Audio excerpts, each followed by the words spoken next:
Hey guys, Bella here with Coldwell Banker Pinnacle Properties. In this video, I'm going to be discussing what a cap rate is and how it is relevant in looking at rental properties and factoring in what kind of value they have.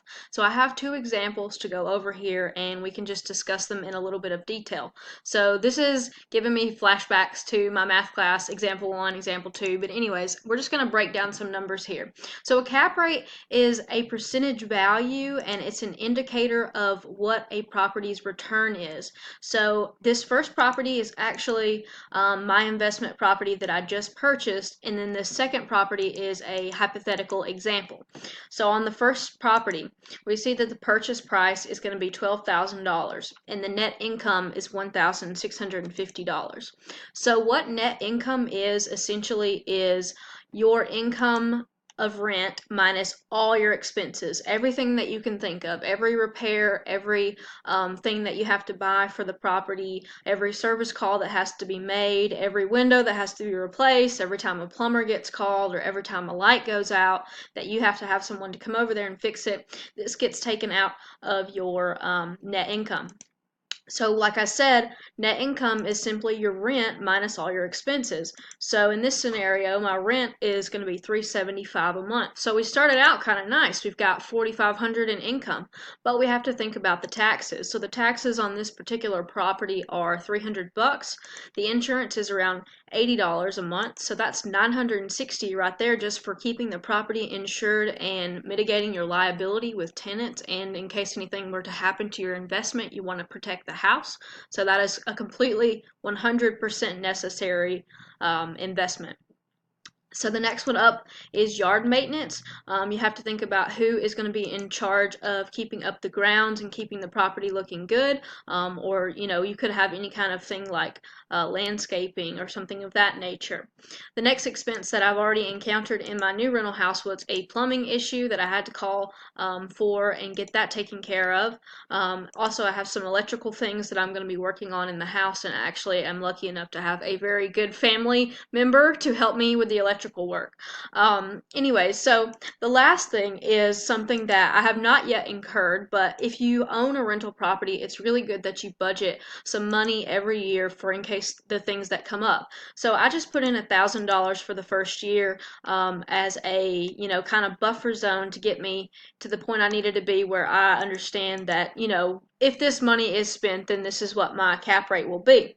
So cap rate is simply your net income divided by your purchase price. So it's going to be that 1250 or 1650, excuse me, 1650 divided by the $12,000 to give us a 14% cap rate. So now we need to discuss what is a good cap rate. So cap rate is sort of one of those things where it is not necessarily the same in every market. If you're in a market like California, where the market's extremely hot, you'd be happy to have like a 4 or 5% cap rate.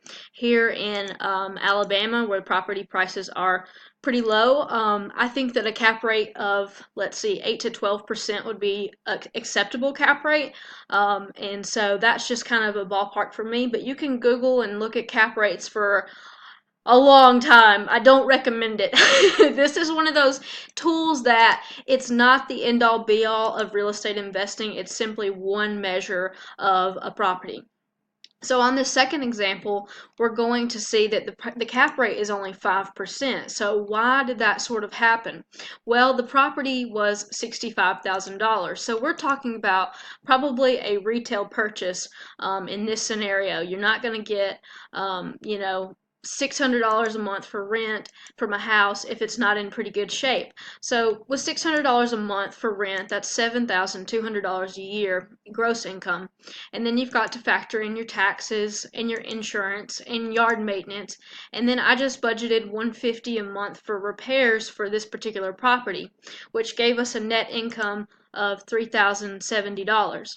So the net income here is about double the net income from the other property, and the cap rate is roughly 1/3 from the other cap rate because the purchase price of this property was so much higher. So you can see in this example, we are paying more for the property and getting less return on investment over time, because you have to think about this net income over, let's see, let's just say over 5 years for this property. That would be $15,000 that we made off of our $65,000 investment. Okay, so for this other property, we're taking this amount times 5 years. We're going to get $8,250 back on our investment. So in this other example, we've almost made our money back within 5 years, and in the $65,000 example, we're nowhere close. So let's look at it over 10 years. I love Excel. I'm like obsessed with Excel. So sorry if I make a bunch of videos and nerd out on you guys, but I think that this could give some value to some people, so I'm going to keep posting them.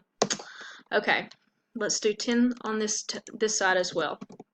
So what I have changed is I have shown both properties and the value that they would bring over 10 years. This is assuming that everything remains constant, that the rent doesn't go up, that the expenses don't go up. But we know that that's not really likely, but at the same time, when rent goes up and expenses go up, the value of everything really goes up because of inflation.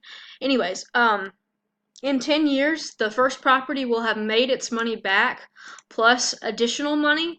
In 10 years for the second property, the property will have only made about half of its money back. So that is just something to think about. If you're financing this property, the $65,000 right here, you wouldn't necessarily have to worry too much about it if you're just making monthly payments on it. But if you're paying cash for it, that's your cash tied up for much, much longer to be in that type of investment and only make you back $30,000.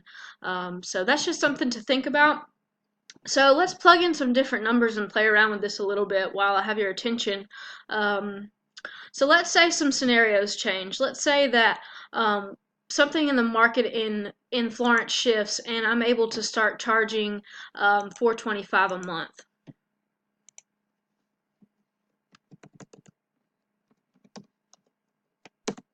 So you can see that that changes things a little bit. That brings my cap rate up to 19% and my net income every year up to $2,250. And let's see how long it will take to pay off the property in this scenario. In this scenario, the property will be paid off in roughly 6 years. And that's including all expenses, including an additional $1,000 for whatever comes up. So if nothing comes up, that's that's actually $6,000 over the course of the 6 years that may or may not even come up. So, but I think it's really important to just be conservative, especially if this is your first investment like mine. I'm just trying to be extremely, extremely conservative in the numbers. This has really been a learning experience for me, for sure. It's one of those things that I really just wanted to get into it in 2019, but it happened before 2018 ended, so it is what it is. But anyways, let's look at some scenarios over here. So now we've changed the purchase price of the house to $50,000 instead of $65,000. So in this scenario, the expenses don't change and the monthly rent doesn't change, but the cap rate changes to 6.14% instead. So you can see that the better deal that you can get, the higher cap rate. So if we can get a house again for $40,000, then the cap rate goes up to 7.68%, assuming that the rent stays constant at $600 a month. Now, monthly rent in Florence on a house, you can easily get $550 or $600 a month, because you have to think a house is very different from renting an apartment. There are different needs associated with renting a house, and so that is just sort of the difference there. Now let's say that we paid $75,000 for the house. How does that change things? Now our cap rate goes down to 4.09%, but let's say that this is a super desirable neighborhood in Florence. So we're going to change it to $850 a month. Okay, so let's go in and move that around. So we're going to say $850 times 12 months. Okay, now our cap rate has gone up a lot. It went from 4% to 8% because that monthly rent went up to $10,000. 10,000, or the yearly rent went up to $10,200 from the $7,000. So it's just, you see how these little variables can change the entire deal, and the cost of the house could be worth it or not be worth it. So at a $90,000 house, I bet you that deal is not as good. It's 6.74% instead. So hopefully I haven't blabbed on too much for you guys, but I really wanted to explain this because this is something that is very, very simple, and it can save you a lot of money if you're willing to sit down and look at this before you buy a house.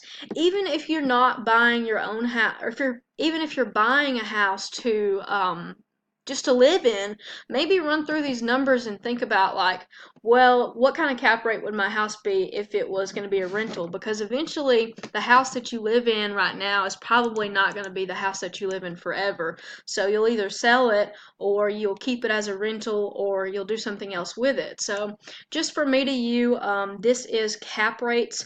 Again, I'm Bella. I work for Coldwell Banker Pinnacle Properties in Florence. I am a listing agent and a buyer's agent. I will help you find anything that you're looking for, but I particularly like to work with sellers because I just love thinking about real estate investing. So anyways, you can reach me at 256-335-7529, and my office is in Florence, right across the street from Hobby Lobby on Florence Boulevard. So hopefully this video was somewhat informative for you guys. Thanks so much for watching.